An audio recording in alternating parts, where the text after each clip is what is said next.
everyone. So I didn't really know what I was going to cover until I was filming today's video. So I think what I'm going to cover is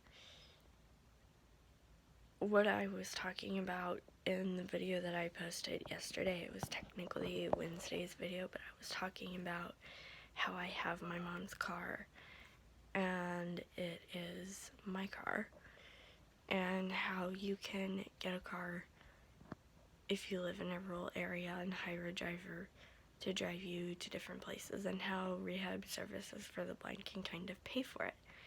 Something that I didn't know that I actually started researching when I realized that the car was going to be mine is that there are in fact some insurance companies that will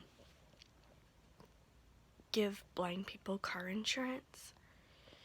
So here's what my uncle and I did, because my uncle is going to be my driver. My uncle being Larry. He's been in my videos a couple of times, just not the Friday Living Blind videos. But I'm trying. I'm doing my best to get him in a Friday video, but we'll see at some point. So what we did is, because there are very few insurance companies that will give a blind person insurance, is we decided that we were going to go around and ask different companies whether or not I can have insurance on a car as a blind person. That's actually one of the hardest parts, is to get car insurance. I've read, like, it's pretty easy to get somebody to sell you a car, but it's hard to get insurance as a blind person. So, today we decided that we were gonna get the car tagged and licensed and legal, because it hasn't been for a while, because it hasn't been running, so there wasn't really any use in it being licensed and tagged and all that. So he went to his insurance company, which is State Farm, and he asked the lady if I, as a blind person, could have car insurance, and she's like, well, yeah, but it would make more sense if you're the driver to have the insurance in your name. So that's basically what he did, and honestly, that was one of the insurances that, in my research, when I had asked on Twitter, that was one of 3 suggestions that had came up for possible insurances in my name as a blind person. So I thought that was pretty cool that my research was actually correct. But what I did is I asked around on Twitter, because I was like, is there anybody out there that has a car who's blind, and where do you have insurance? And this is one of those instances where Twitter was extremely helpful and useful. There's a lot of instances where things like Twitter and stuff is not very useful, but this was not one of them. So at some point I will show you my mom's car. We're still working on it. There's some like physical damage that I'm going to try and fix, but it's pretty drivable if you're not gonna leave town, which I'm not. So, but we are gonna fix it. We are gonna make it more drivable, because at some point I am going to have to go out of town and I'm going to need transportation. So what I know about owning your own car is that if you own your own car, you can contact rehab services and they can put you down as having your own car or whatever, and you can hire anyone that you want to be your driver. So if you want your best friend to be your driver, your brother, whoever, you can hire them basically. And now it's online, but when I did it, it was logs. Like, you had to keep track of your mileage and everything, and the driver had to, like, write down how many miles you traveled and where you went and where you were going. Like, it had to be, like, round trip. But now they do it online, so you have to keep track of it online.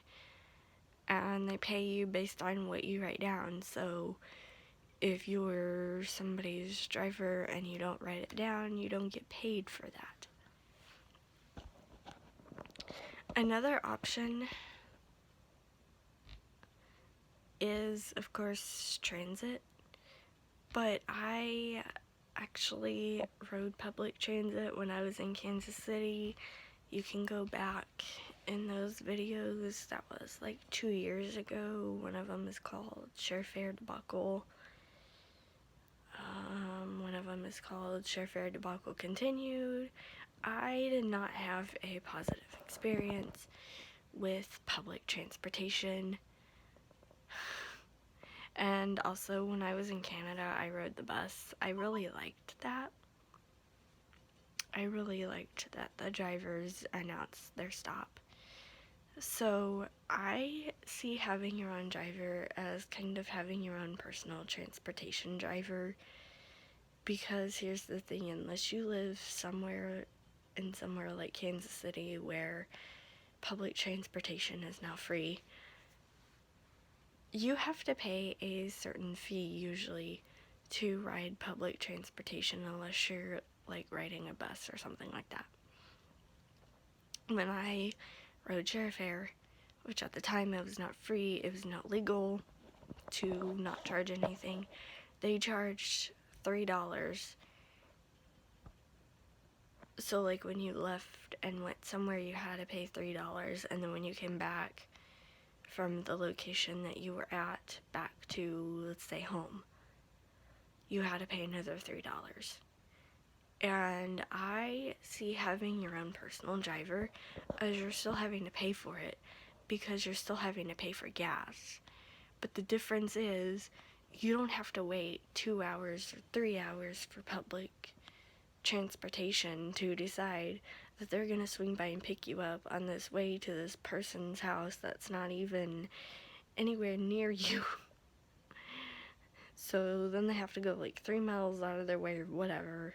I don't know. It was like this whole thing. Like, I was talking to someone a while back who actually watches my videos, who drives for public transportation in another state, and he was like, yeah, we do that. Because you're assigned certain people or whatever, and you have to pick them up in a certain order or something. Anyway, correct me if I'm wrong, but that's like the assumption that I get with your own personal driver. They can go do whatever they have to do while you're doing whatever it is you have to do. And you can just say, hey, be back at this time because I should be done with this thing by then. And you can walk outside and they could be there waiting for you. I mean, they might be late, but at least, you know, they're your friends. Hopefully they would text you. They wouldn't just be like, oh, I have this car, bye! So I feel like it's kind of like public transportation, except you're your own boss. Like, you're your own boss and you're their boss, if that makes any sort of sense. And you pay for gas, like you're still paying a fee. And the good thing about my mom's car is that it's a little car, so it doesn't take a lot of gas. Like,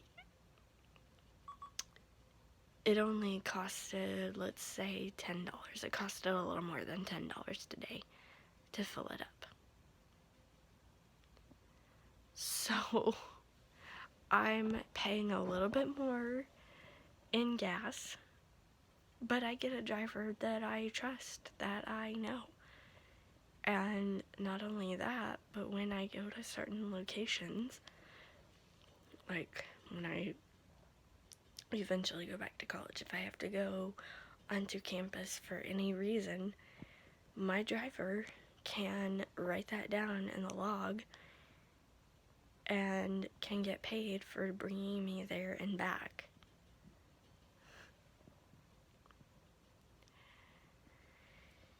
So they still get money for that. It's not like you're like, oh, do this for free. And even if I didn't have that for or through rehab services, I always tend to like buy my driver lunch or buy them a soda or something, because I feel like if you're gonna drive me around, you deserve something. Anyway,